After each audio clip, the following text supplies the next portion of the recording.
Luke, lovely to have you on the Human Experience podcast. Welcome Luke Carter from Carter & Co. and the co-founder of the family office based in London, correct? Yes, that's right.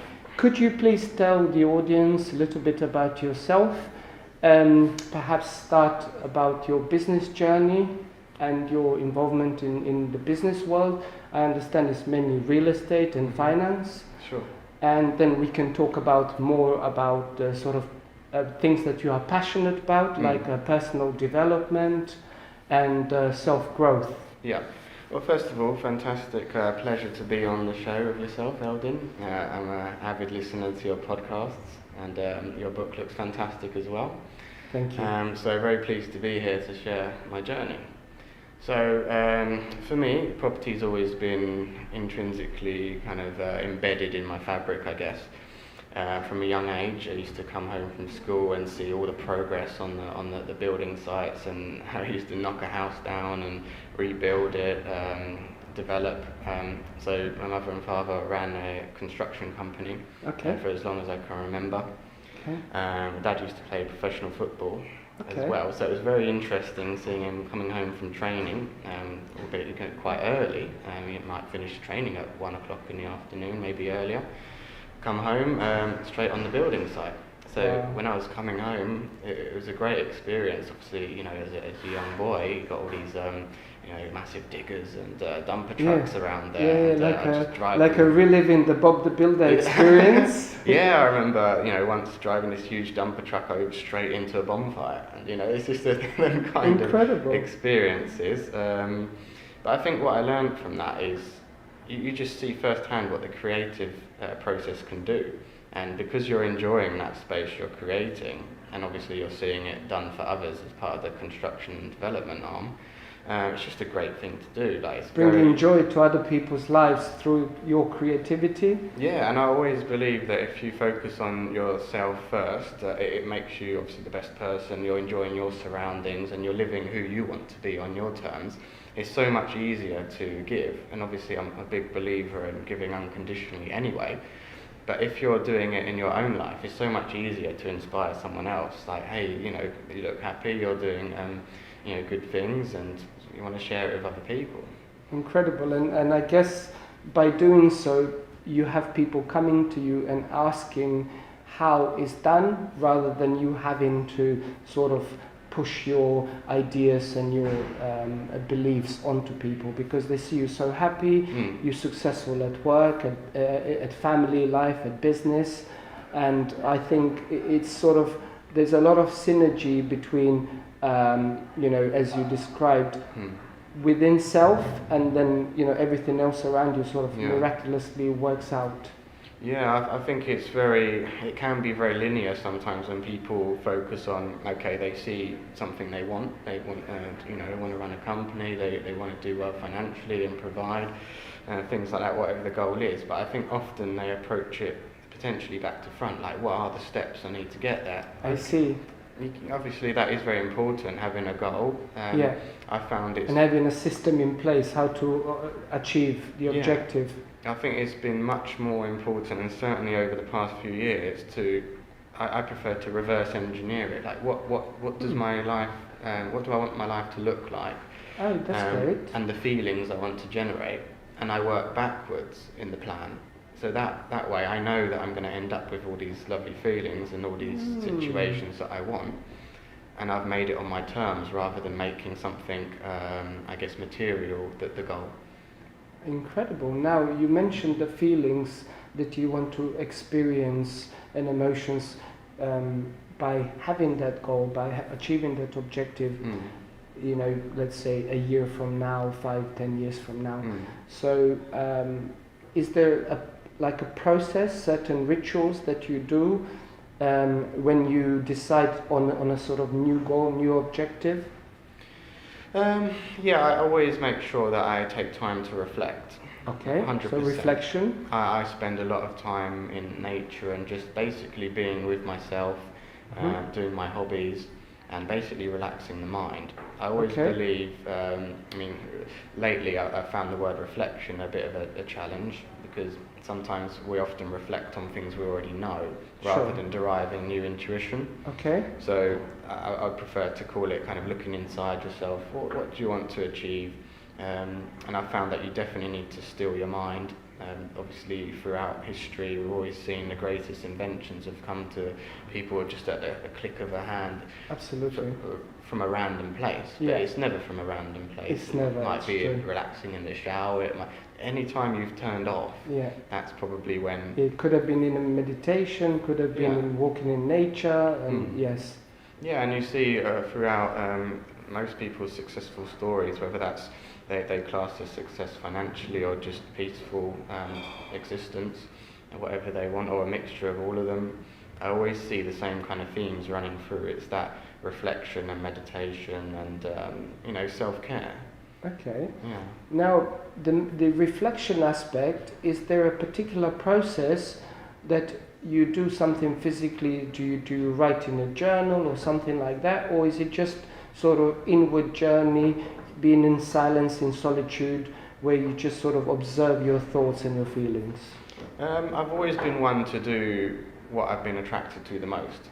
Okay. And sometimes that's counterintuitive. Say you've got a list of responsibilities, it might make sense to do them first. I think, sure, that's very important, but you also need to make sure that your energy is flowing right. Like, you can put a massive amount of energy and not get very far. But what I've noticed is sometimes it can actually be quite easy once you're tapped into the right flow.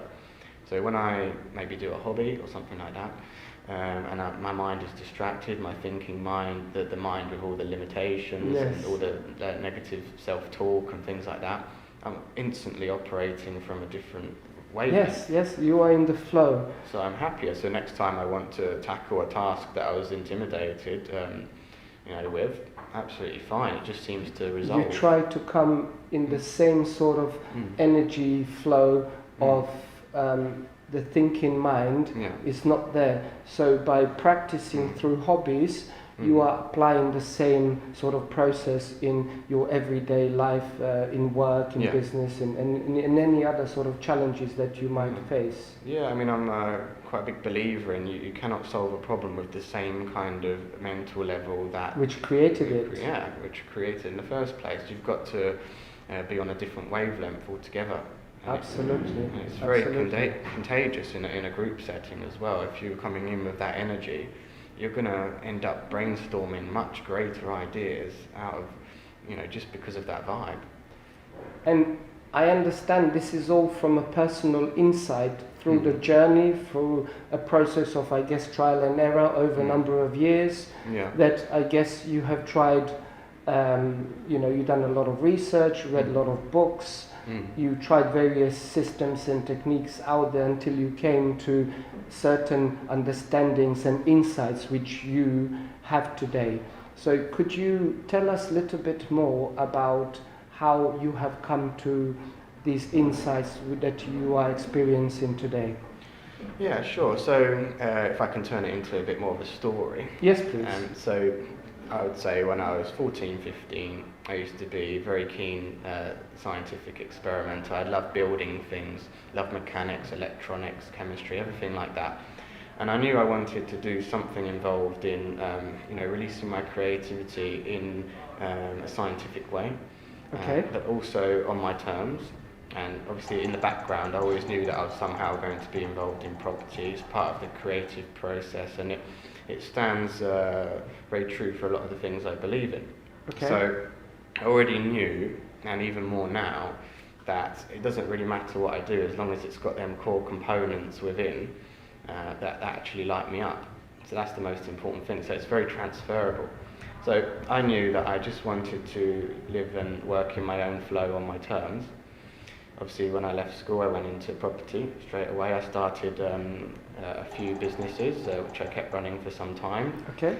In the food and drink sector, in the automotive sector as well, and also premium rate telecommunications. Okay. It was always like just delivering something back to the people, really, that was going to be remembered and that I found enjoyable. And I didn't flick between things too much. I built them up simultaneously whilst always doing the property. So I started the property from 2008 roughly, personally, when I was about 18, which is obviously the earliest I could do that. Inspired by obviously the creative journey of building, developing and living in these places over the years. But then I think what happened is I started to get a little bit lost in myself. Sometimes when you hit the adult world, you get certain limiting beliefs pushed on you. Not that you're going to accept those beliefs, but they can definitely cloud your system. Or maybe Yes. there's things you have to overcome, like maybe you need to kind of develop more gratitude, which is something that I found really invaluable. So I got to a point where I was still pushing ahead, but I was kind of pushing against a resistance. And I found that a lot of bad things started happening, a lot of challenges started to crop up in my life, Okay. which led to a lot of anxieties and actually quite a severe depression. But out of that, it allowed me to, when I did work through them, reach a point where I just wanted to experience all the gratitude, really. So it restored the gratitude back into my life as the foundation. And then I rebuilt from there, and it looked like the lesson wasn't going away until I just said, hey, actually, this is what it's trying to tell me. There's nothing bad happening to me. It's basically just a wake-up call to be like, hey, you better live your best life. And I think that's where I wish I could tell loads and thousands and millions of people right now that is the way. If you're experiencing challenges in your life, it's a calling to say, hey, you've got some limiting beliefs that the universe, your best self wants you to release. And if you just sit with them and work out what it is you need to do to grow, them lessons start diminishing and you start, obviously experiencing your best life. So I'd say, obviously, to make this story slightly longer, that's when I started really nurturing kind of the meditations, the crystals and the walking in nature and the stripping back to basics. I see. Along a massive research. It's sort of like a do less to get more, in a sense, where the challenges sort of became less of a challenge and less of a concern. Yeah. They were sort of miraculously working themselves out because your observation and your view to the challenges was coming from this higher place. Yeah. Place of unlimited possibilities, I guess. Yeah, I was always told that everything has a solution. I was brought up and I saw firsthand what it was like to go through challenges, and they are plentiful in business and also professional sports. You have to have a very, very solid character. And sometimes, you can listen to all of that and believe, which is a really, really good start, but integrating it into your own life sometimes can be a challenge. And one that you definitely need to learn by experience. Yes, you hit the nail on the head. It's an inward experience, and the journey has to be experienced inwardly rather than just sort of, because the willpower and the belief, it's finite. Yeah. But when you have these experiences of unlimited possibilities in the flow, as you so rightly said earlier, then, and you mentioned sport as well, which I have interviewed a number of people who are professional athletes, and they all have said the same thing, is even in the sport they use this analogy, I was in the flow. Yeah. What that means is that beyond the thinking mind, they had this feeling, innate feeling that they could not describe. They were just in another world.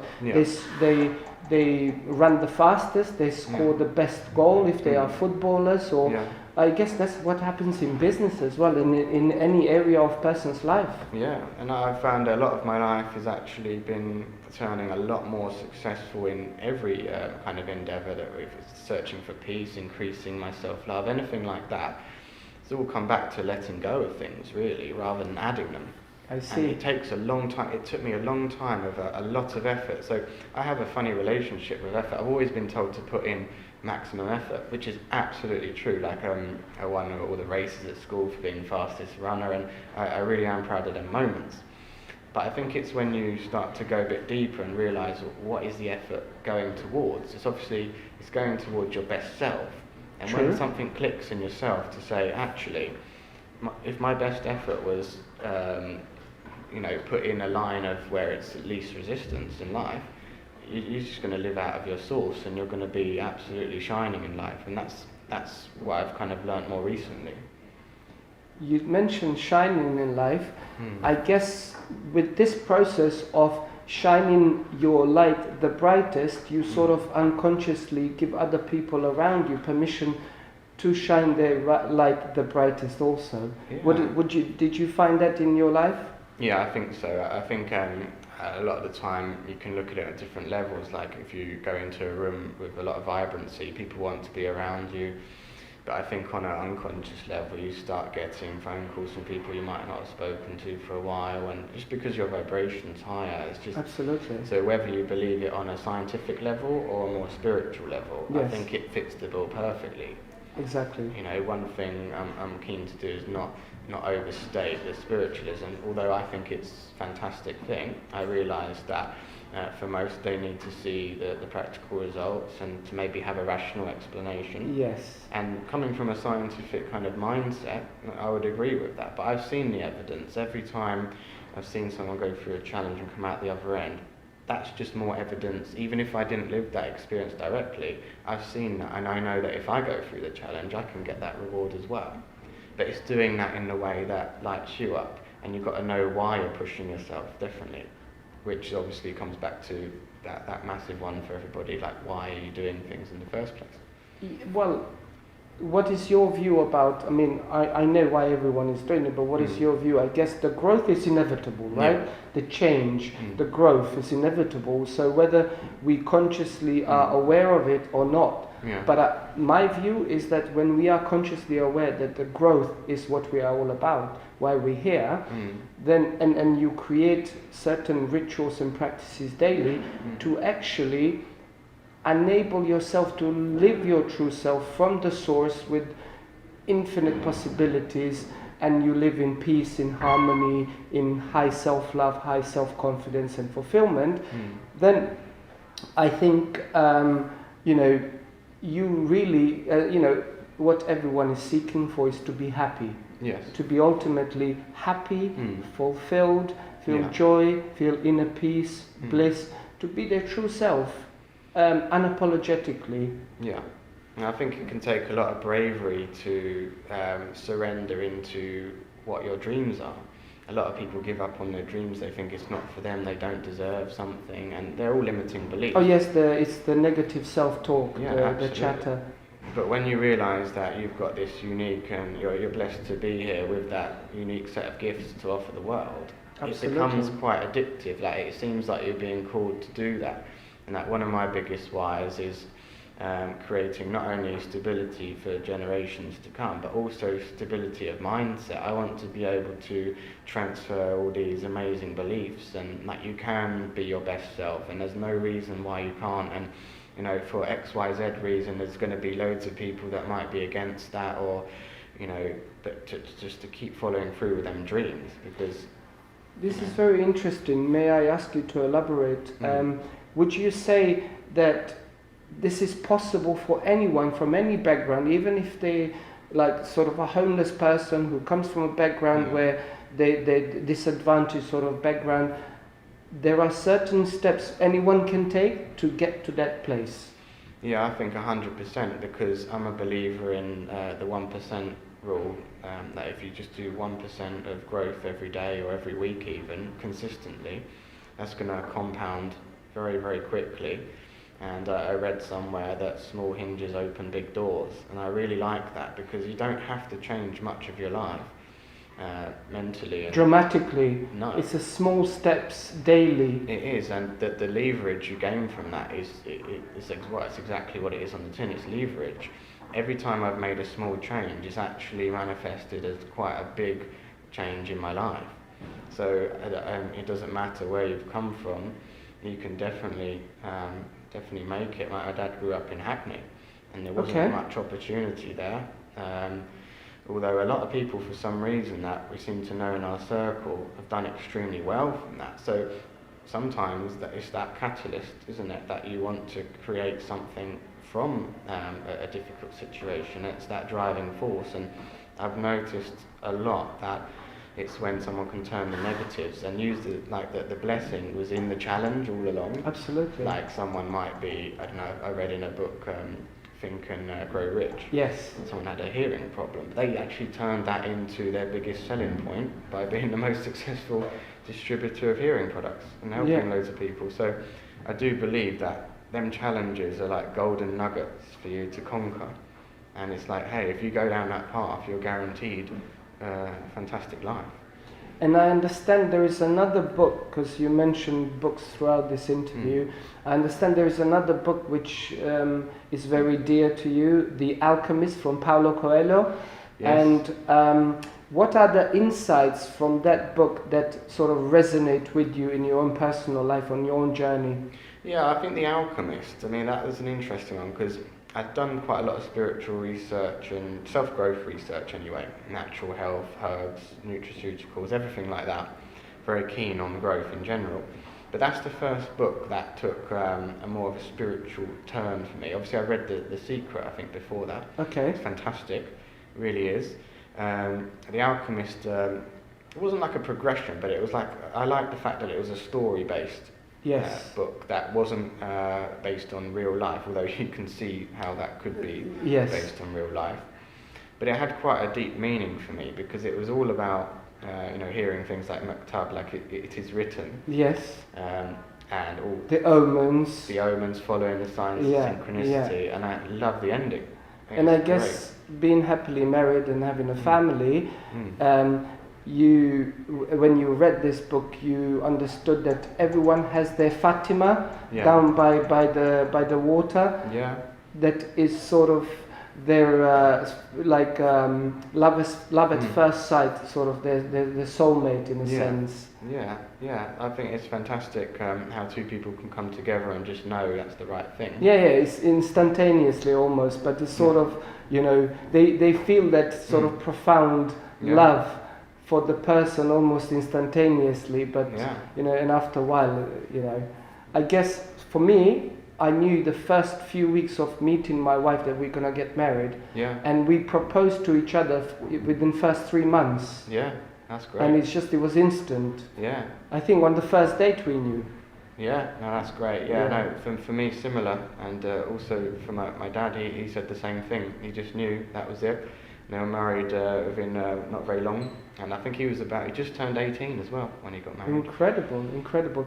And so you mentioned Secret. Do you think that in the book Secret there was enough information for anyone to sort of use any practices, any rituals daily? Or do you think there are some missing links which they purposefully left out? It's a funny one because when I first read The Secret, actually me and my wife did at the same time, kind of when we hadn't even met each other, and that was an interesting shift for both of us. So we actually we were quite fond of watching that movie quite a lot of times actually, because it's just so powerful, like that created that spark. But as I've gone through different books, like say The Alchemist, the Moses Code, which was a spin of The Secret, but more focused on the giving to receive, but not giving to receive, but giving and it will come back to you. Yes, so contribution. I started to understand more about The Secret, and as I went down obviously the rabbit hole of the law of attraction thing, I became absolutely adamant that that was the thing that was working, and it does. Which was the contribution and giving. Yeah. And also stripping away the limiting beliefs. Okay. So the law of attraction kind of turned into the law of projection. What are you putting out and what are your beliefs? But if I was to come full circle back to the Secret, there's nothing in that book that I can argue with at all. Mm-hmm. I think, okay, there might be things that they haven't elaborated on, but that doesn't mean that you weren't meant to go and find them answers for yourself. Because often when you do find them, and you will if you're persistent, it's going to have a much more profound impact, just like the Think and Grow Rich book. That doesn't really specifically reveal the secret in there. But it does actually, in its own terminology, talks about the same topic, doesn't it? Yeah, I think the only thing about The Secret is it is potentially focused a little bit more about gaining things that you might not know why you want them. Yeah. And I think you can do that. It's just you have to have even more persistence to attract something that's not potentially what your passion is. Yeah, And I see what obviously you your mean, life yeah. might look great if you wanted that Ferrari, but it didn't really resonate with you. But you said something earlier, which I believe is the missing link in this in the book, like Secret, which is the emotion and feeling that you want to have as a goal, rather than just obtaining this object, material object, or a relationship, or having a child, or having a business, or having X amount of money in the bank account a year from now. It's more about the feeling and the emotion, and I think this was the missing link that was left out purposefully or unconsciously in the book Secret. Yeah, I think so. Yeah, I don't think it was left out because it was a fault of the book in any way. I think that the power of discovering it later on, it's like, that fits in perfectly now. But I had to learn why the emotion was important. Yes. I always did. Because of your journey. Yeah, definitely. And it adds the value to your thoughts, doesn't it? So, like recently I discovered, I think Abraham Hicks that was a different version, obviously. Asking it is given. Correct. And they've just... Abraham and Esther Hicks, Yeah, they've developed a nice spin-off lately to make it easier for people to access. To sort of engage and comprehend. Yeah, the emotional grid.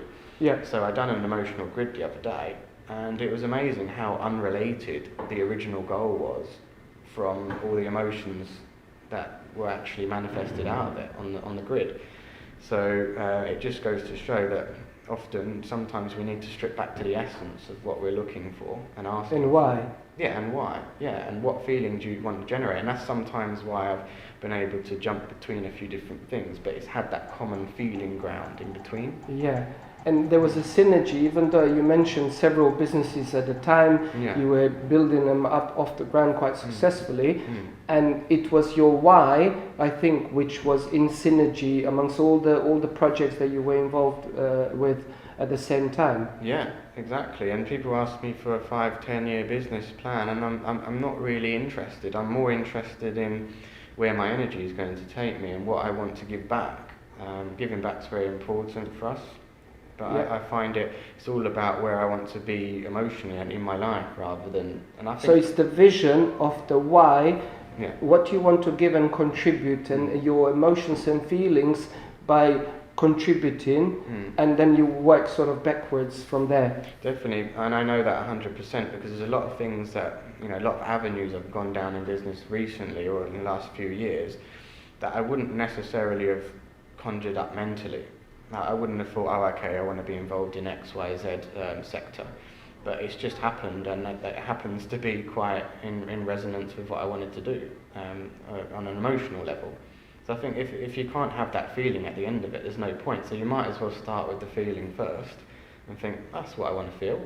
Well, that's incredible because a lot of people I've met and worked with as a therapist, they start without the understanding, without the goal of the feeling, and more often than not, they live in the sort of mindset of one day when I will be happy. So one day when I get this and that or the other, whether it's finance or relationship or a material object, I will be. So they sort of looking to experience the feelings through obtaining something a year from now, 5 years from now, but it's been eluding them for most of their lives because they've never approached manifesting and creating something from the way you do. So that is really, really, really interesting way, and I think our listeners and people watching the video should take on board. So if you can summarize, doesn't have to be so it isn't important what the objective is, but if you can summarize the process, so you first think about the goal, the objective, and then you have you sort of note down the feelings and that you like to experience once you've achieved the objective, or throughout the process. Yeah, I think even if you were to look at not even step 1, step 0, a lot of people don't really know what they really want to feel and what drives them, what their passion is. Okay. So I'd say go spend some time trying to get beyond your thinking mind, beyond the kind of mental limiting beliefs and things like that, and get to the things that you really feel passionate about. It's not just things that you think they're going to make you feel better, like, oh, when I've got this, I'm not going to feel low self-esteem anymore. A lot of people still do. Yeah, so they make their goal from day one something that was ego-based. Correct. It doesn't really work, because let's say you hit a roadblock 3 months down the road, you're not going to have that passion to drive you through to the next stage, because you don't really know your why. And actually, as you go, you might even get that, get the goal you're looking for. You might get the nice car, the nice house, but it feels very empty, and you start getting down, or there's something not right about it. So not only is it more difficult to do it that way, but if you do want your dream house, why don't you focus on the feelings you want from that house? It's going to make you feel abundant, have options, freedom. It's going to feel safe and secure and warm and loving, and you build your home up like that. So if you start off with that, you might even turn up a house that you didn't expect, but it's got all them feelings for you. And that's the best result, because you've actually landed exactly where you really truly wanted to be. You hit the nail on the head, the feeling and the emotion. And I understand you have scientific background. I have done a lot of scientific research and studies in neuroscience and quantum physics. And my understanding is, well, everyone knows this, that if you want to change an atom, you have to change its energetic and magnetic field. Yes. And thus you change the atom. So there is one organ in our body, which is our heart, which emits very powerful electrical and magnetic field. Yeah. So it goes back to everything you were saying, connects to everything, which is emotion and feeling. So our brain has ability to emit energetic and magnetic field, but our heart, magnetic field of our heart is 4,000 times stronger than our brain's magnetic field. Yeah. And it's 100 times stronger when it comes to electrical field. So if you look at it scientifically, our emotions and feelings, it's what has all the power. So I understand why it's so important to start from that place, rather than just having a thought. So thought is very limited, because, as you say, you hit a roadblock 3 months later, and most likely you have the contradictory